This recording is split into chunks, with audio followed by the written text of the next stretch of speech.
2029 मध्ये सुनेत्रा पवार मुख्यमंत्री व्हाव्यात अशा बारामतीकरांच्या भावना जय पवार यांनी बोलून दाखवल्या। त्यावर आमदार रोहित पवारांनी प्रतिक्रिया दिली आहे। आमची देखील इच्छा होती, मात्र ती अजितदादांसाठी। दोन्ही राष्ट्रवादी एकत्र आल्यानंतर पक्षाला बळ मिळेल असा दादांचा प्रामाणिक प्रयत्न होता, असं आमदार रोहित पवार म्हणालेत। पाहूया। 2029च्या निवडणुकीमध्ये सुमित्राताई पवार या मुख्यमंत्री व्हाव्या अशी इच्छा व्यक्त केली आहे। जय पवारांनी कसं पाहता?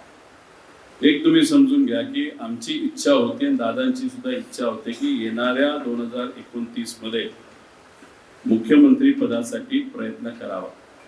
आमची इच्छा कोणासाठी होती तर अजितदादांसाठी होती आणि अजितदादा सुद्धा प्रामाणिकपणे कार्यकर्त्यांना विश्वासात घेऊन त्यांची इच्छा होती दोन्ही पक्ष एकत्रित आल्यानंतर आपल्या कार्यकर्त्यांना एक बळ मिळेल, एक ताकद मिळेल आणि रस्त्यावर उतरून लोकांची लढाई आपण तिथे लढू आणि 2029ला आपण मुख्यमंत्री होऊ शकतो असं दादांचंही म्हणणं होतं, आमचंही म्हणणं होतं।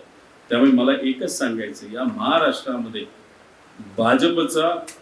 भाजप सोडून दुसरं कुठल्या पक्षाचा मुख्यमंत्री होऊ शकत नाही। जर आपल्याला मुख्यमंत्री व्हायचं असेल तर तुम्हाला भाजपचा विरोधच करावा लागेल।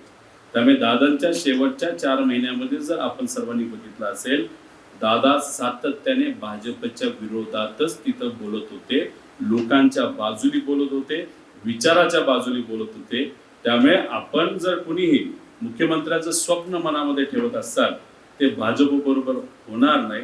भाजपमध्ये एखादा देवेंद्र फडणवीस साहेब मोठे नेते हुशार आहेत, पण ते सोडून उद्या जर कुठला मुख्यमंत्री भाजपचाच झाला तो सांग काम्याच होणार आहे।